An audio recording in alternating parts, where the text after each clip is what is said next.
días a todos, muy bienvenidos en el nombre del Señor. Es como siempre un gozo, un privilegio estar aquí, pero también es una gran responsabilidad, ¿no? Estamos, como dijo el pastor, de parte y delante de Dios, ni más ni menos. Cuando subimos al púlpito sentimos cierto temor santo y sano hacia el Señor y una gran responsabilidad.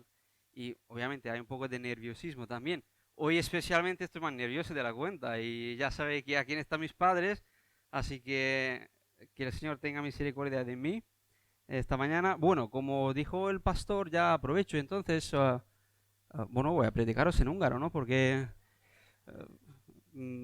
creo que estaría bien. A pásztor megengedte, hogy beszéljek ma reggel magyarul, prédikáljak, úgyhogy mondtam, hogy kihasználom ezt az alkalmat, és most nektek magyarul fogok prédikálni. ¿Yo? Bueno, viendo vuestras caras, mejor empezamos en español. Bueno, pues en esta mañana, con la ayuda del Señor, me gustaría tocar un pasaje del Evangelio de Lucas.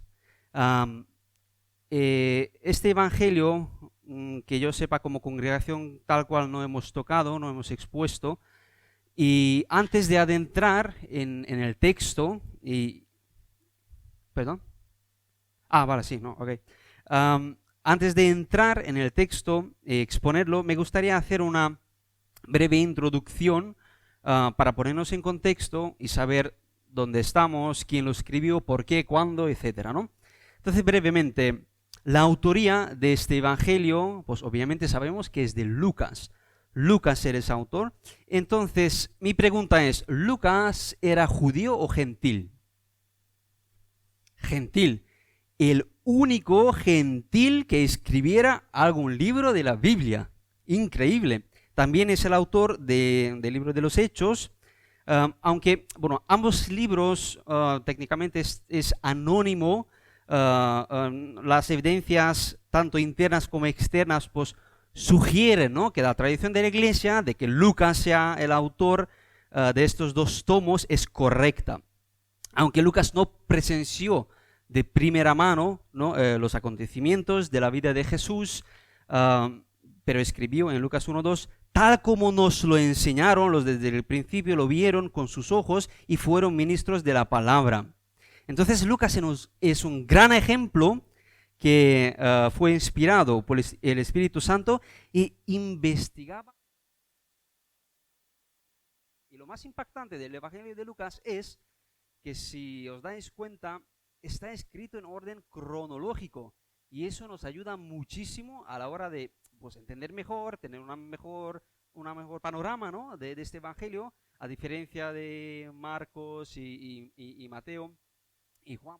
Lucas nos escribe, pues, desde el principio, aún antes de nacer Jesús, nace Jesús, antes del ministerio, su ministerio, hacia Jerusalén, en Jerusalén, su muerte, etc. Entonces, si leemos Lucas, tenemos una panorama cronológica de la vida de Jesús. Es increíble. La fecha, pues Lucas Hechos parecen haber sido escritos alrededor del mismo tiempo. Lucas primero, después Hechos, y pues combinados constituyen una obra de 2 tomos dirigida a Teófilo. El libro de Hechos termina con Pablo aún en Roma, lo cual lleva a la conclusión que Lucas escribió estos libros desde Roma durante el encarcelamiento de Pablo. Entonces, los eruditos dicen que, puesto que no menciona nada de la gran persecución de Nerón que tuvo lugar en el 64 después de Cristo, tampoco dice nada de la destrucción de Jerusalén que fue en 70 después de Cristo, entonces ponen una fecha probable para Lucas entre 60 y 61 después de Cristo. En cuanto al tema de este evangelio, es mostrar el propósito de Dios Trino en la salvación, tal cual como se revela en la vida, la muerte, resurrección y ascensión de Jesucristo. Esto sería una frase, el tema de este evangelio. Y pues Lucas establece de manera muy explícita, muy fácil, su propósito al escribir era que Teófilo conociera bien la verdad de las cosas en las cuales había sido instruido. En otras palabras, quería asegurarse de que aquellos que habían sido instruidos en la fe estuvieran fundamentados en la verdad por respecto a la vida de Jesús, para que su fe, su arrepentimiento fueran confirmados. He leído algunos datos de interés sobre el Evangelio de Lucas. Sabéis que Lucas era médico, ¿no? Y Lucas tuvo un interés muy, pero muy particular en el ministerio de sanidad de Jesús. El ministerio público de Jesús se preocupaba por sanar a los ciegos, liberar a aquellos que estaban en aflicción, y a través del Evangelio de Lucas, muy interesantemente, tenemos un enfoque de un médico, ¿no? Y pues vemos sanar a enfermos, echar fuera demonios, curar diversas enfermedades, incluso muertos que resucitasen, ¿no? Y también hace mucha hincapié con los marginados, pobres, cobradores de impuestos, y muy interesantemente, Lucas, más que cualquier otro evangelista, presta mucha atención al trato de Jesús con las mujeres, ¿no? Esto también es un dato interesante. Si tuviéramos que dividir el Evangelio de Lucas, para entenderlo mejor en bloques, ¿no? Como suelen hacer, yo creo que la más sencilla sería una división de 6 bloques. Pues primeramente estaría el prólogo, los primeros versículos. Luego el segundo sería los inicios de la historia de Jesús, el capítulo 1 y 2, donde vemos pues el nacimiento, la infancia, etc. El tercer bloque es la preparación de Jesús para el ministerio, capítulos 3 y 4, Juan el Bautista, tentación en el desierto, etc. El cuarto bloque es cuando ya Jesús comienza su ministerio en Galilea, capítulos 4 al 9, pues sabemos que Jesús sube a Galilea, es rechazado allí, luego va a Capernaum, alrededores, sana enfermos, perdona pecados, llamamiento de los apóstoles, etc.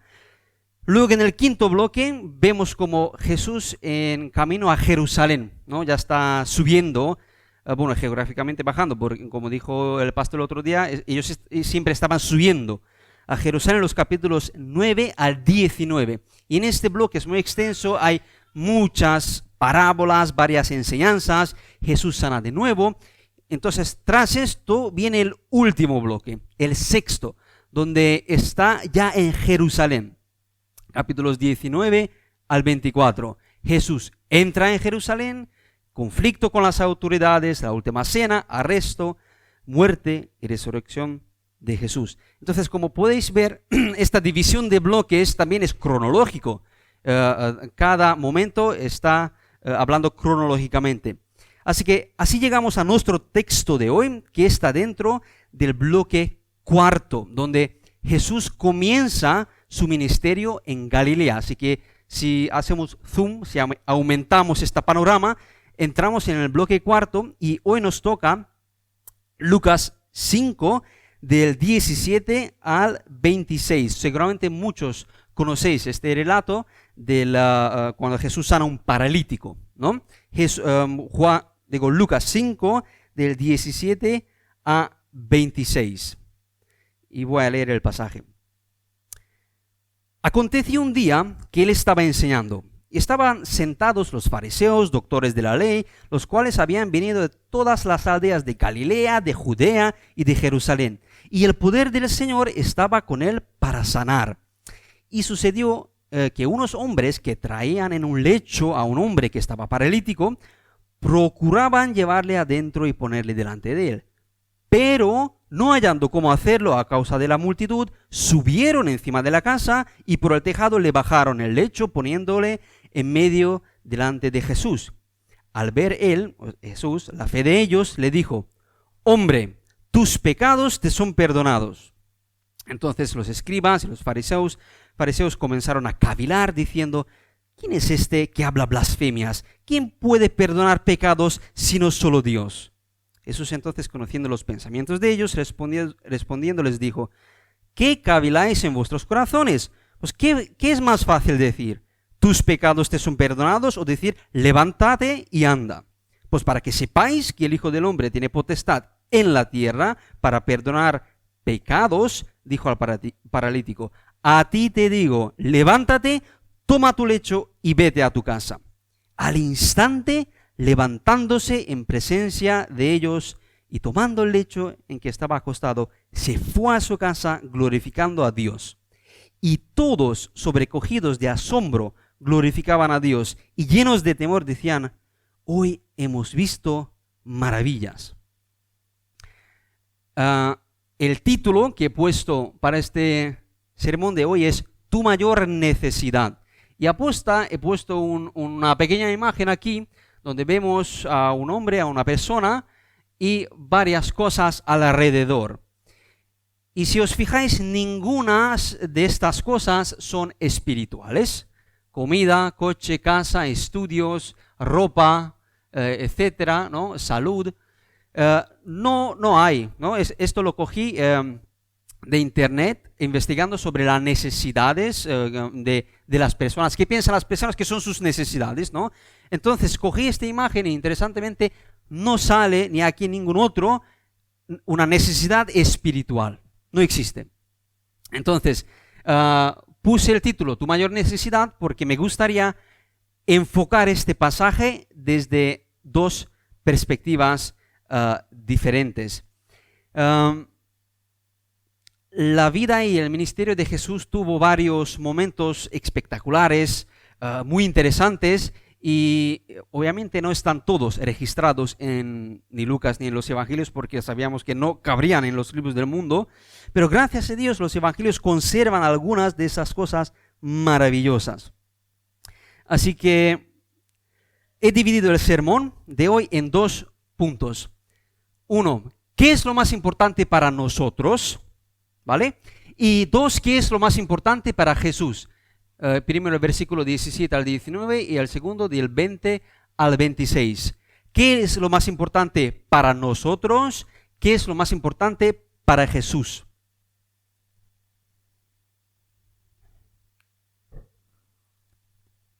Empezamos con el primer punto. ¿Qué es lo más importante para nosotros? Este relato aquí en Lucas 5 es espectacular e inesperado. Así que, pues imaginemos que estamos en la casa descrito en Lucas 5, donde está enseñando Jesús, pues tal vez en Capernaum, y vemos que la casa está llena de gente. Pero hay una cosa muy interesante, no tanto de los locales, no hay caras conocidas, sino más bien, como dice el versículo 17, estaban sentados los fariseos, doctores de la ley, cuales habían venido de todas las aldeas de Galilea, de Judea y de Jerusalén. ¿No? Imaginaros que venís a la iglesia esta mañana y en vez de encontrar cara conocida, pues hay caras no conocidas de otras provincias, otros pueblos que nunca habéis visto. Y había tanta gente allí que ni siquiera cabían dentro de la casa, sino mucha gente se quedó fuera, de tal manera que incluso era difícil acercarse hacia la casa. Es una situación inesperada, con tanta gente no conocida, junto con fariseos, rabís, conocedores de la ley, que están presentes. ¿Qué estaban allí haciendo esta gente? Seguro que no estaban allí para aprender de Jesús, ni mucho menos, ¿no? Porque en su orgullo teológico les cegaba a ni siquiera ver quién era Jesús de verdad. Solo estaban allí para buscar una excusa para culparle. Pero también pasa una cosa poco común en este relato, mientras Jesús estaba enseñando, pues de repente se escucha un ruido en el techo, ¿no? Se escucha un ruido, miran hacia arriba, polvo, pedazos de techo se están cayendo, se abre el techo y pues de repente 4 cabezas asomándose y un lecho al suelo. Entonces es poco común esta escena, porque imaginaros con una cosa como esa pasa ahora en la iglesia, pues estaríamos espantados diciendo ¿qué pasa aquí? Pero también era algo inesperado para la gente de fuera que estaba, porque ellos vieron abrir el techo, bajar este paralítico paralizado, y de repente coge el lecho y sale corriendo el paralítico, ¿no? Y la gente seguramente se ha quedado espantada diciendo, ¿esto cómo puede ser? Si acabamos de verlo como bajaban en la casa y sale andando este paralítico. Nadie se esperó esto. Entonces, este relato es inaudito, inesperado, increíble. Y bueno, pues si un predicador quisiera exponer este pasaje, pues tendría varias opciones, varias ramas por donde ir, ¿no? Por ejemplo, se podría ir por el tema de que, pues cuánto le querían estos hombres a su amigo paralítico, lo han cargado con su lecho hasta Jesús, no solo amaban con palabras, no solo le decían, oraremos por ti, hermano, sino asumían este sacrificio, quizás de una aldea lejos, que estaba lejos, cargaban a su amigo hasta esta casa. Bueno, imaginaros la cara de ellos cuando llegan a la casa, después de un viaje largo con el lecho, y ven que ni siquiera pueden entrar en la casa. Entonces, pero no tiraron la toalla, porque de algún modo pues subían al tejado, que sabemos que era plana, ¿no? Los tejados, y allí pues con mucha dificultad rompieron el techo, bajaron el paralítico, etc. Es decir, se podría hablar sobre su amor, sobre que no tires la toalla, o también se podría hablar sobre que el servicio de Cristo tiene un sacrificio, pero luego que los daños causados alguien tenía que reparar, porque obviamente ese techo alguien tiene que reparar. Esto no sale en la Biblia, obviamente, pero seguro que no estaban esperando que venga el seguro y cubra el techo, ¿no? Cubre los daños. Entonces, como vemos, podríamos ir por varias ramas y hablar sobre pues, varios temas, basándonos en el mismo texto, pero yo preferiría resaltar a Cristo en este texto porque Él es el personaje principal de este y de todos los textos. No es el paralítico, ni los hombres, ni la gente de fuera, ni los fariseos, ni siquiera el milagro que se llevó a cabo, sino únicamente Cristo. Entonces me gustaría enfocar en este mensaje desde la perspectiva de Jesús. Lo que Él dijo, lo que Él consideraba lo más importante. ¿Cuál era la cosa más importante para Jesús? ¿Cuál era su reacción frente a esta acción? ¿Cuáles eran sus primeras palabras? Y es muy inesperado lo que va a pasar porque nosotros pensamos que va a pasar una cosa y ha pasado totalmente al contrario. Imaginaros de nuevo la escena, llegar paralítico del techo delante de Jesús, nosotros justo estamos allí en ese momento y yo creo que, bueno, supongo que todos hubiéramos sabido cuál era la necesidad más grande de ese paralítico en ese momento. Supongo que todos lo hubiéramos acertado. Los fariseos lo sabían, los amigos lo sabían, todos sabían que su necesidad más grande en ese momento era que Jesús lo sane físicamente, porque estaba el hombre sin poder mover. Porque también leemos en el versículo 17, dice, el poder del Señor estaba con él, con Jesús, para sanar, ¿no? Entonces, ¿cuál era la necesidad más grande de este paralítico? Pues que Jesús lo sane, sánalo. Pero sorprendentemente la primera frase de Jesús hacia ese paralítico fue, sé sano delante de todos, coge tus cosas y ve a casa, ¿verdad? No fue esto para nada. Cuando Jesús abría su boca, dice en el versículo 20, hombre, tus pecados te son perdonados. ¿Qué? ¿Cómo que pecado? No entiendo. No es lo que esperábamos. Jesús, te has equivocado de guía, has leído la frase que no era. Posiblemente ni siquiera paralítico se esperaba estas palabras, ¿no? Imagínate que estás en un hospital, te han diagnosticado una enfermedad muy grave, quizás terminal, tienen que intervenir quirúrgicamente, entonces te duermen, te hacen la operación y luego pues empiezas a despertarte, abres tus ojos y justo ves el doctor quien te operó. Entonces le pregunta, doctor, ¿ha sido exitosa la intervención? Y él te responde, tus pecados te son perdonados. Quizás pensarías que acaba de darte la extremunción y ya estás a punto de morir porque ya si está perdonando tus pecados, pues no hay mucha esperanza, ¿no? Tú como paciente no esperas que te perdone los pecados, sino que te sane. Pero sin embargo Jesús consideró esto lo más importante, no la sanidad física, sí, luego lo sanó, sabemos que lo sanó físicamente también, pero el objetivo de Jesús era sanar el corazón, no solo sanar superficialmente, sino no solo sanar el exterior, sino su meta era que este paralítico reciba la cosa más importante, su mayor necesidad, el perdón de sus pecados.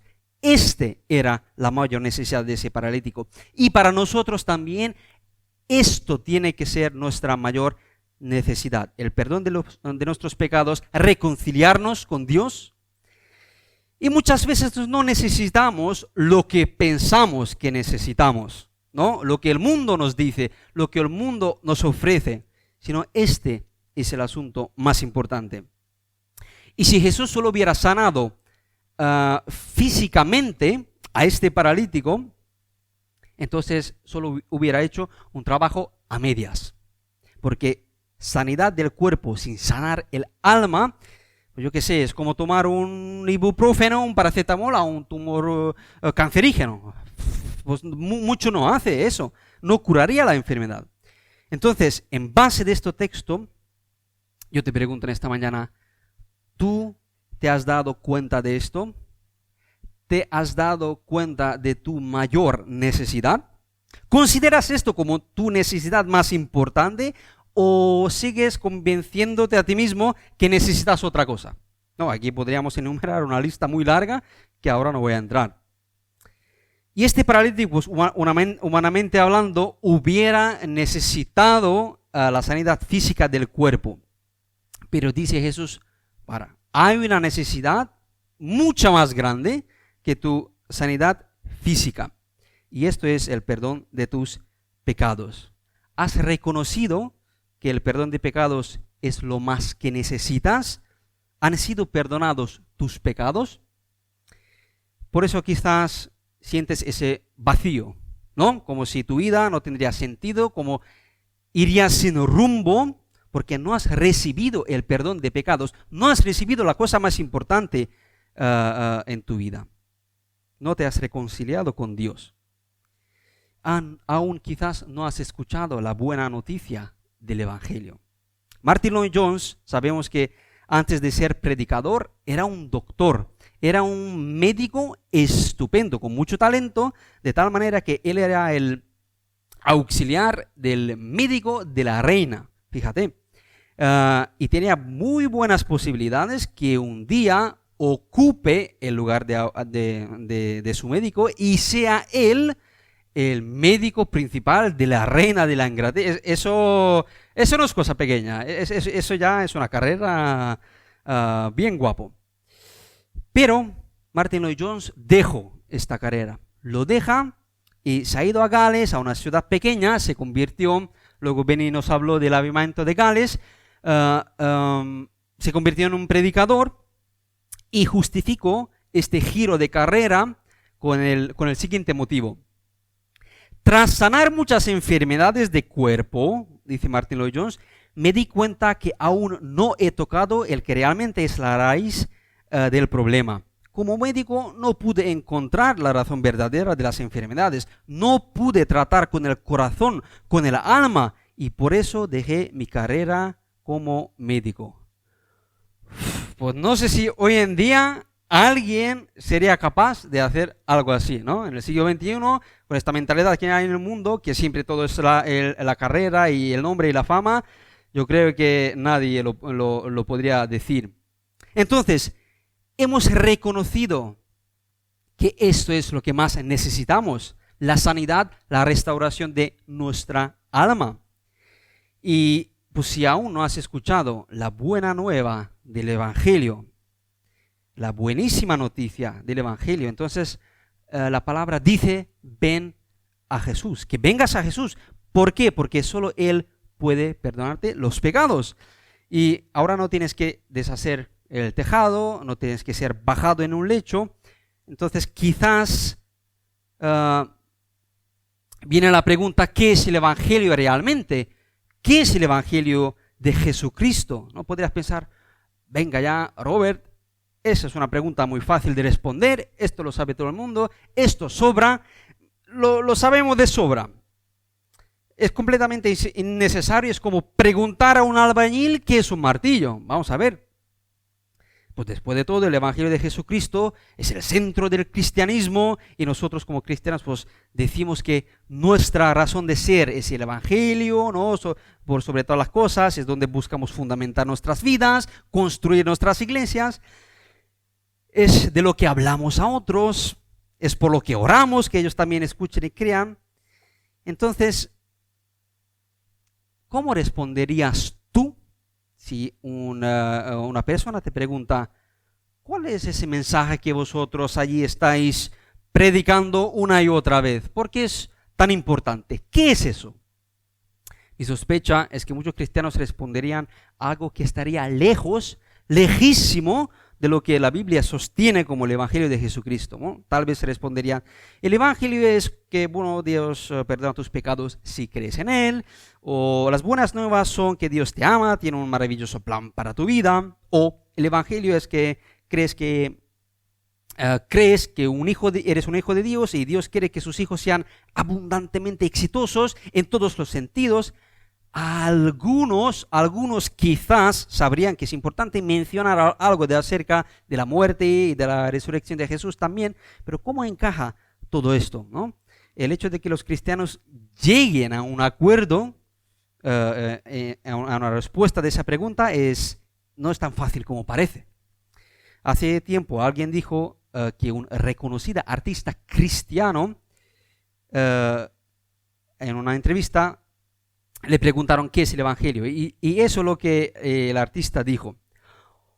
¡Oh, qué gran pregunta! Pues supongo que mi sentir sería decir que es que Jesús vino, vivió, murió y resucitó e inauguró el reino de Dios y todo relacionado con Él. Y todo eso sucedió a través de Él mismo, el restaurar todas las cosas, el proceso de comenzar la realidad en la vida y los corazones de muchos creyentes, y aún así esperar el día en que será completamente realizado. Pero las buenas nuevas, el Evangelio, el hablar de las buenas nuevas, yo diría que es la noticia de que su reino ha venido, la inauguración de la venida del reino. Ese es mi instinto. No sé, yo cuando leí esta cita, me quedé un poco confundido porque digo, no sé qué es lo que quiere decir. Porque yo no escuché nada acerca del pecado, nada acerca de la salvación, nada acerca de la ira de Dios. No, un mensaje bonito pintado en rosa.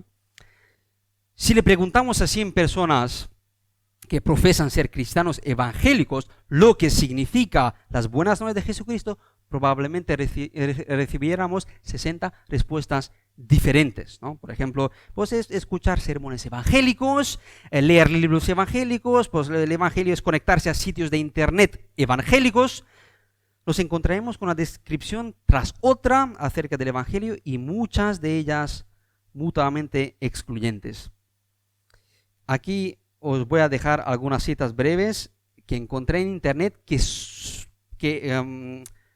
cristianos evangélicos, que profesan ser cristianos evangélicos, dijeron sobre el evangelio, ¿no? Para que veamos un poco. Dice, las buenas nuevas son que Dios quiere mostrarte su increíble favor. Él quiere llenar tu vida con vino nuevo, pero ¿estás dispuesto de deshacerte de tu odre viejo? ¿Empezarás a pensar en grande? ¿Alargarás tu visión y abandonarás esos pensamientos negativos que te detienen? El otro dice, el mensaje de Jesús bien pudiera ser el más revolucionario de todos los tiempos. El imperio revolucionario y radical de Dios está aquí, avanzando por medio de la reconciliación y paz, expandiéndose por fe, esperanza y amor, empezando con los más pobres, los más débiles, los más mansos. Es tiempo de cambiar tu manera de pensar. Todo está a punto de cambiar. Es tiempo para una nueva forma de vida. Cree en mí, sígueme, cree en estas buenas nuevas para que puedas vivir a través de ellas y ser parte de la revolución. Vaya, ¿no? Te anima de tal manera que dices, sí, yo quiero, ¿no? Y voy también, te sigo.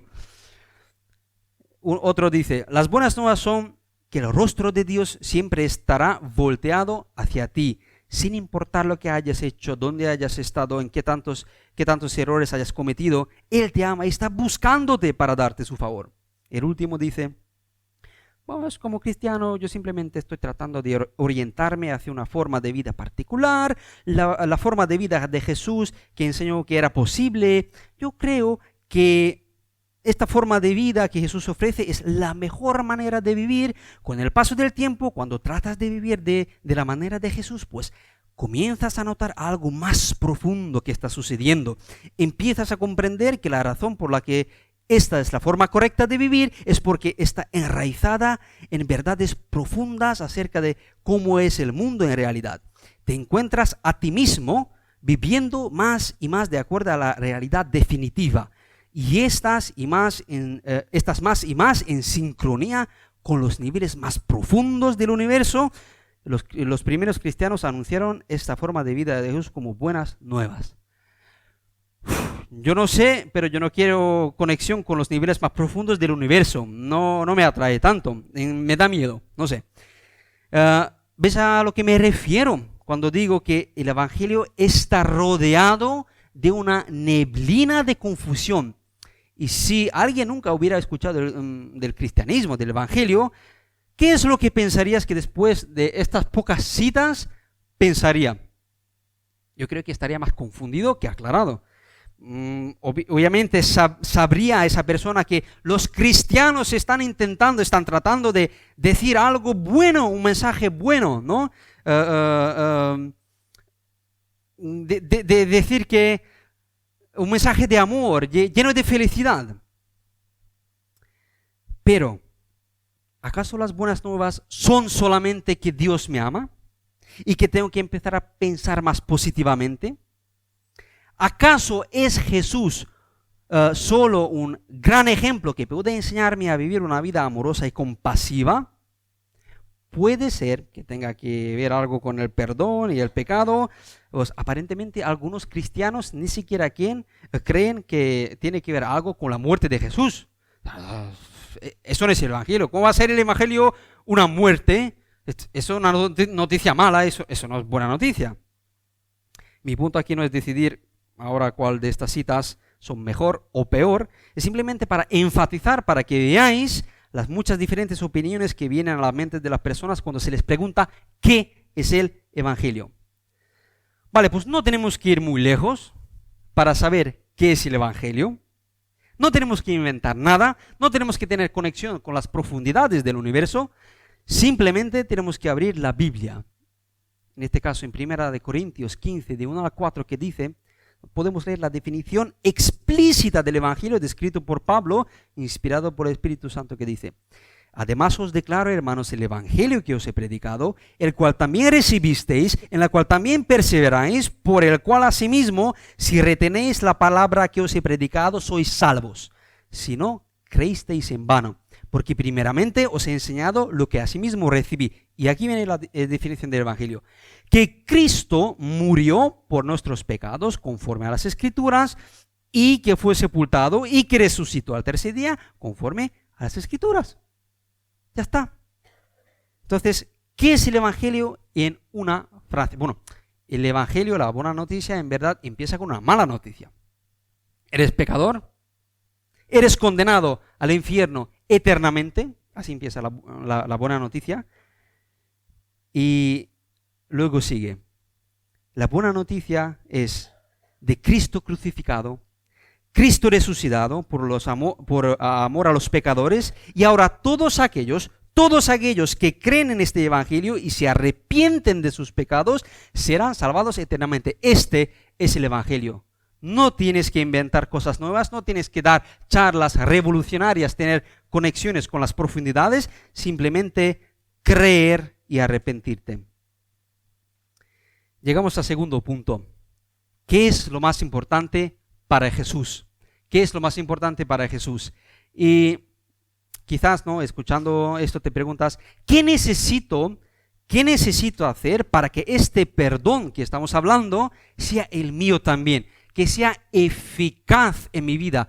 Que yo sepa que Cristo realmente me perdonó mis pecados. Y me gustaría resaltar 3 cosas en base de la palabra.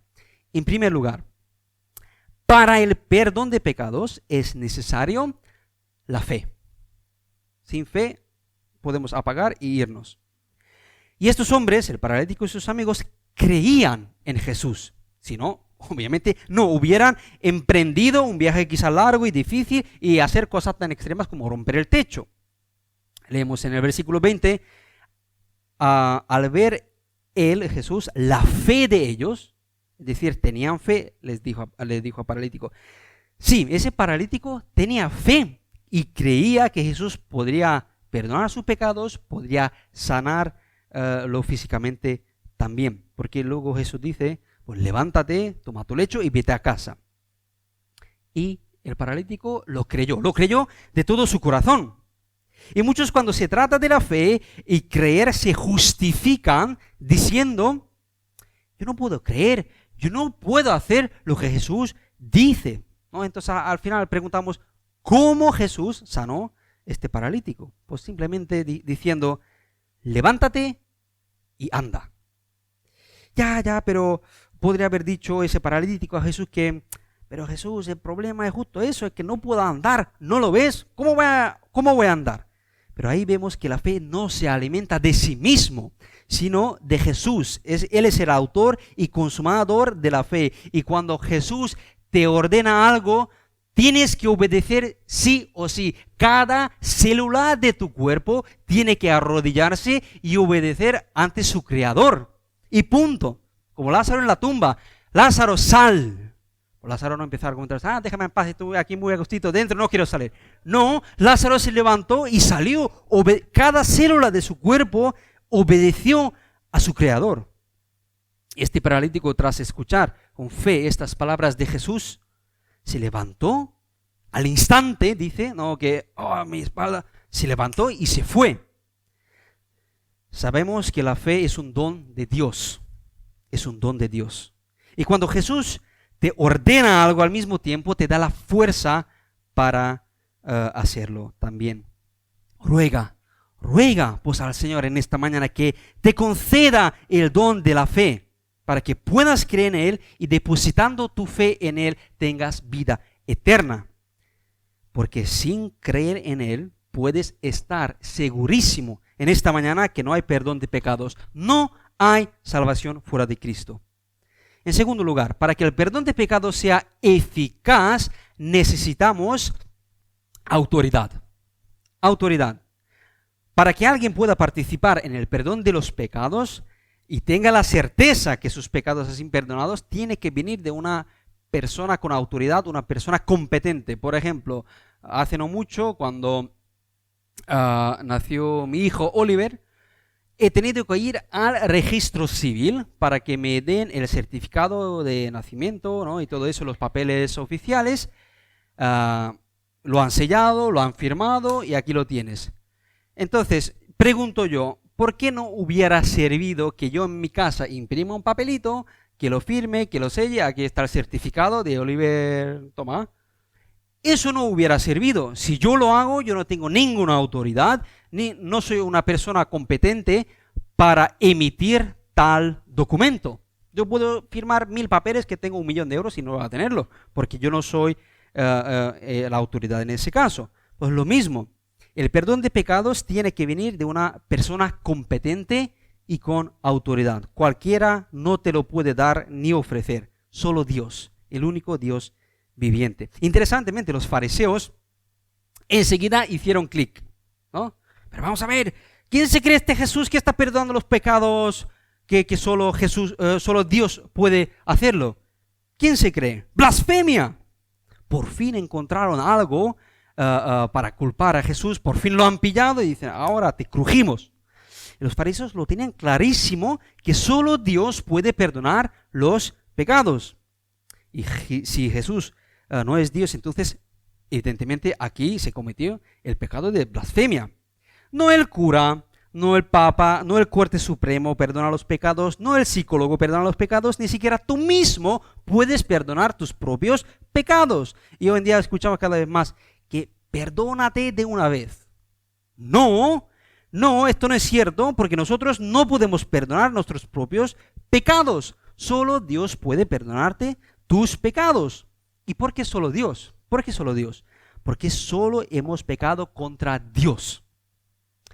Él es la autoridad suprema y todos los pecados van en contra de Dios. David dice en el Salmo 51, entre otras cosas, que contra ti solo he pecado. Y dice esto David tras Betsabé, Urías, y ha pecado contra muchísima más gente, pero en última instancia dice que solo ha pecado contra Dios. El pecado atenta contra Dios en primer lugar. Entonces, acto, consecuencia, solo Él puede perdonar las ofensas. Y los fariseos tenían razón. Si Jesús no fuera Dios, entonces verdaderamente se hubiera cometido blasfemia. Y sabéis que sigue tras la blasfemia, piedras a Dios. Pero sabemos que Jesús es Dios y Él es la persona competente con autoridad para perdonar el pecado. Y la sanidad física lo que hizo solamente demostró que eso es cierto. Y la conexión es muy interesante porque ¿por qué había sanado al paralítico Jesús? ¿Cuál era su meta? ¿Cuál era su fin? ¿Cuál era su objetivo? ¿Por qué lo sanó? Porque, pues, entre otras cosas, con esto demostró que Él es Dios y es competente a hacerlo. Que tiene la autoridad no solo sanar física externamente, sino internamente también. Por eso les pregunta Jesús en el versículo 23 diciendo: chicos, ¿qué es más fácil? ¿Decir tus pecados te son perdonados o decir levántate y anda? Le lanza la pregunta. Entonces, ¿cuál es más fácil? Humanamente hablando, ¿cuál es más fácil? Pues a primera vista, humanamente hablando, más fácil decir a alguien que tus pecados te son perdonados. Es más fácil. Ahora bien, está ahí el riesgo de que te van a apedrear luego, pero eso es más fácil. Nadie puede comprobarlo. Yo le digo a Nicolás, hermano, tus pecados te han sido perdonados, vete con paz. Pues nadie sabe de aquí si realmente está perdonado su pecado o no. Pero la otra cosa ya es más difícil. Ya decirle a un paralítico que se levante y anda, pues ya es un hecho comprobable. Ya todos ven si eso realmente sucedió o no. Por esto mismo Jesús dice este último, pero explica por qué dice esto, porque dijo al paralítico, levántate y anda, porque lo sanó. Leemos en el versículo 24 que Jesús lo pone claro. Pues para que sepáis, vosotros que cabléis con vuestros corazones, para que sepáis que el Hijo del Hombre tiene potestad en la tierra para perdonar pecados. Eso fue la razón por la que sanó este paralítico. Es una prueba de su deidad también, ¿no? ¿Quién puede perdonar pecados sino solo Dios? Bueno, de verdad, si lo pensamos un poco, hay tres pruebas en este pasaje sobre la deidad de Cristo, ¿no? El perdón de los pecados, la sanidad física también, y cómo Jesús sabía que estaban cavilando en sus corazones.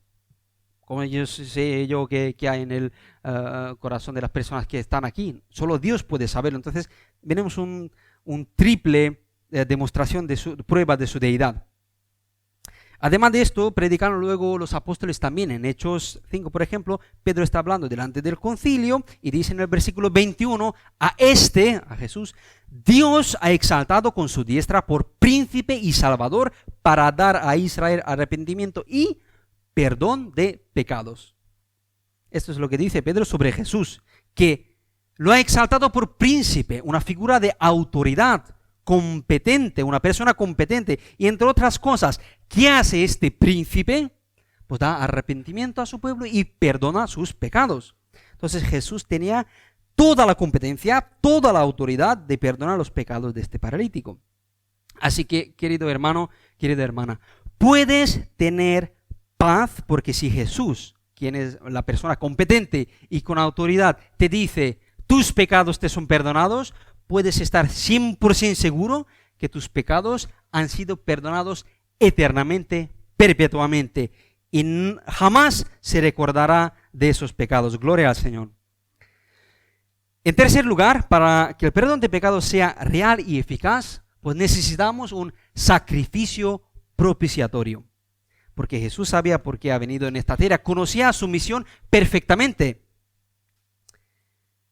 Dios solo así, sin más, no puede perdonar por el pecado, no porque no sea capaz, sino que esto va en contra de su justicia, de su santidad. Y esto también va en contra del pensamiento de hoy en día, porque muchas personas dicen que Dios es amor, entonces esto significa que Dios a cualquier persona puede perdonar los pecados, así sin más, porque te ama y listo.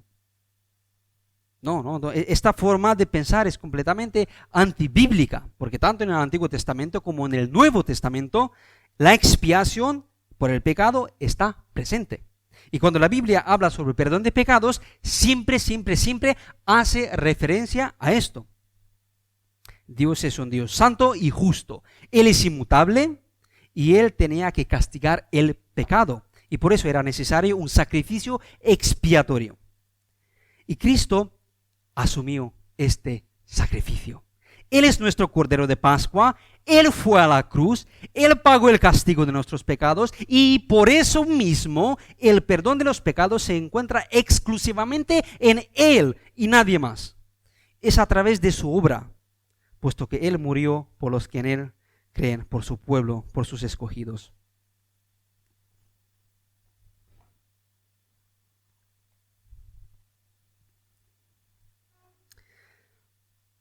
Y por eso Jesús pudo decir al paralítico, porque no fue algo dicho ligeramente sin pensar. Jesús no inventó nada. No dijo, bueno, tus pecados son perdonados porque quedaba bien, ¿no? No, Jesús todo lo que dijo fue respaldada. Cada palabra que pronunció fue respaldada porque sabía exactamente lo que iba a hacer. De hecho, este perdón de pecados apunta hacia la cruz. Y que nadie que esté aquí en esta mañana espere perdón de pecados fuera de Jesús.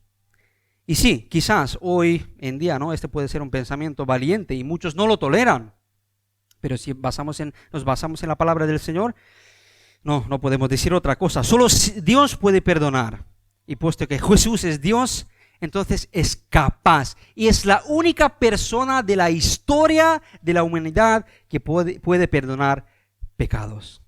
La buena noticia es que si venimos a Él con arrepentimiento, humildad de corazón, Él quiere y puede perdonar nuestro pecado. Y eso fue la buena noticia de esa casa también. El perdón de pecado solo pertenece a Jesús. A su dominio y la sanidad física vemos que también pertenece a Él. Y quizás te preguntes, vale, es muy bonito eso de perdonar los pecados y guay, pero ¿qué hay de mi cuerpo físico? Estoy con dolor, estoy así, estoy así, y bueno, yo quiero un poco más de no solo recibir perdón de pecados. ¿Cuándo va a ser sanado mi cuerpo? Pues querido hermano, querida hermana, una cosa sé con certeza.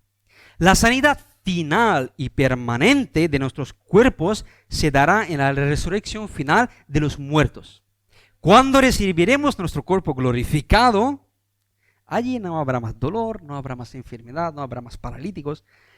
Puede ser que el Señor te conceda sanidad en esta vida, ¿no? por su gracia, pero puede ser que el Señor no lo haga en su soberanía. Pero la buena nueva también es que ha prometido que un día sí lo hará. Y si estás ahora afligido, adolorado, sufriendo, y el Señor no te concede en su soberanía sanidad física, por alguna razón que quizás no sabemos en esta vida, ten por seguro que en la edad venidera estarás más sano que una manzana.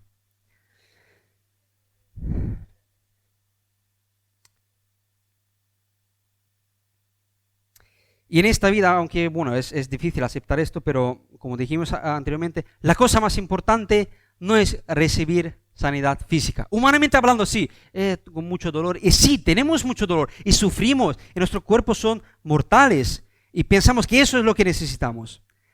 Pero la cosa más importante es espiritual. No es física. Teniendo a Cristo lo tenemos todo. Aunque padezcamos de enfermedades. Porque una pregunta que te quiero preguntar. ¿Qué prefieres? ¿Una vida sana, completamente sana, pero sin Cristo? ¿O una vida quizás con enfermedades y dificultades, pero con Cristo? ¿Prefieres estar sano durante 80 años si el Señor te concede 80 años en esta vida y luego sufrir eternamente en el infierno? ¿O más bien prefieres sufrir y llevar el yugo de Cristo en esta vida y luego disfrutar de Cristo sano y salvo en el cielo eternamente? Nuestra vida es pasajera, corta, muy corta en relación con la eternidad. La eternidad en nuestra vida, ni siquiera con microscopio se puede ver, no se puede comparar.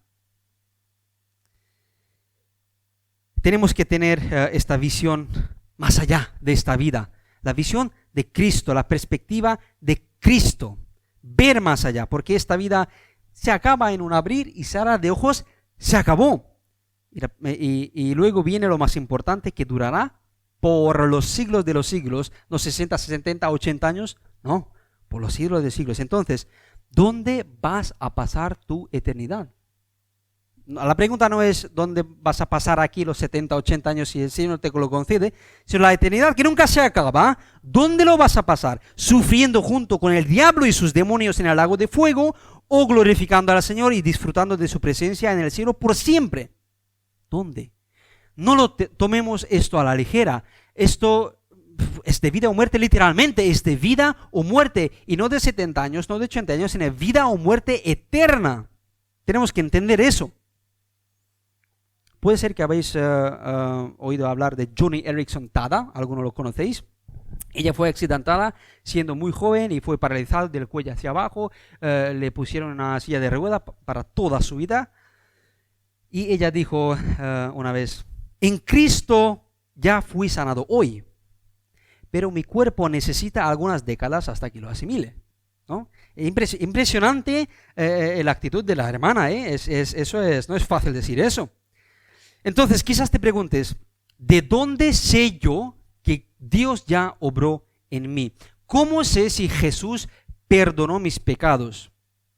Pues, basándonos en nuestro texto, podemos decir con certeza, si el Señor obra en la vida de alguien, automáticamente, acto consecuencia, tiene que tener el presente, el glorificar el Señor, la doxología, ¿no? Vemos en el versículo 25-26, dice, tras la sanidad de este paralítico, que hizo, se fue a su casa glorificando a Dios. Aún más, dice el texto, todos sobrecogidos de asombro glorificaban a Dios. Si tus pecados han sido perdonados, entonces, como consecuencia directa, tiene que estar presente el glorificar a Señor, tener este gozo inexplicable, este paz que sobrepasa todo el entendimiento. En el versículo 26 leemos la palabra asombro. Estaban asombrados. Es interesante porque en el texto original la palabra es éxtasis. Viendo la obra de Dios, estaban en éxtasis.